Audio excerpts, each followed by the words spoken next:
ঐতিহাসিক দিন আজি আমাৰ মিত্ৰজোঁট আমাৰ এনডিএ কেউজন প্ৰাৰ্থী আমি বিজয়ী হৈছো। গতিকে আমি প্ৰথমেই আমি প্ৰতিটো সমষ্টিৰ ভোটাৰসকলক আন্তৰিক ধন্যবাদ আৰু কৃতজ্ঞতা জনাইছো।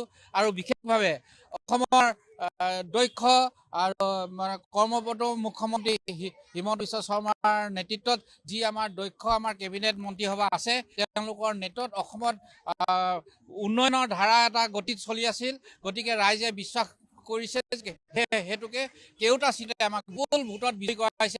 আৰু বিশেষকৈ আমাৰ অসম গণ পৰিষদৰ প্ৰাৰ্থীগৰাকীক বিপুল ভোটত বিজয়ী কৰাৰ বাবে আমি বঙাইগাঁওবাসীৰ ভোটাৰসকলক বিশেষভাৱে আমি অসম গণ পৰিষদৰ কেন্দ্ৰীয় সমিতিৰ তৰফৰ পৰা আমি ধন্যবাদ আৰু কৃতজ্ঞতা জনাইছো। মুখ্যমন্ত্ৰী ডাঙৰীয়াৰ গতিশীল যি কৰ্মদক্ষতা, ঠিক তেনেদৰে আমাৰ চৰকাৰখনৰ যি উন্নয়ন, এই ক্ষেত্ৰত সকলো সমষ্টিৰ ৰাইজে আশ্বস্ত হৈ বিশ্বাসত আমাক ভোট বিজয়ী কৰাইছে। গতিকে আমাৰ এতিয়া দায়িত্ব বাঢ়িল, আমি কেউটা সমষ্টিত আমাৰ উন্নয়নৰ ধাৰা আমি অব্যাহত ৰাখিম আৰু আমি ৰাইজক পুনৰ মুখ্যমন্ত্ৰী আমাৰ অসম গণ পৰিষদৰ সভাপতি মাননীয় অতুল বৰা ডাঙৰীয়াৰ দক্ষ নেতৃত্ব, আমাৰ দলৰ কাৰ্যকৰী সভাপতি কেবিনেট মিনিষ্টাৰ আমাৰ কেশৱ মহন্ত ডাঙৰীয়াৰ দক্ষ নেতৃত্বত আমাৰ অসম গণ পৰিষদে গতিশীল এক ৰাইজৰ জনপ্ৰিয় হিচাপে বিপুল জনপ্ৰিয়তা অৰ্জন কৰিছে।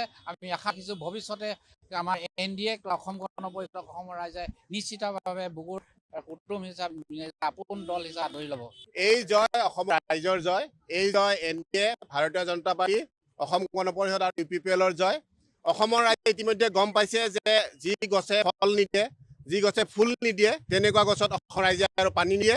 যিডাল গছে ফল আৰু ফুল দিব, তেনেকুৱা গছতে পানী দিব।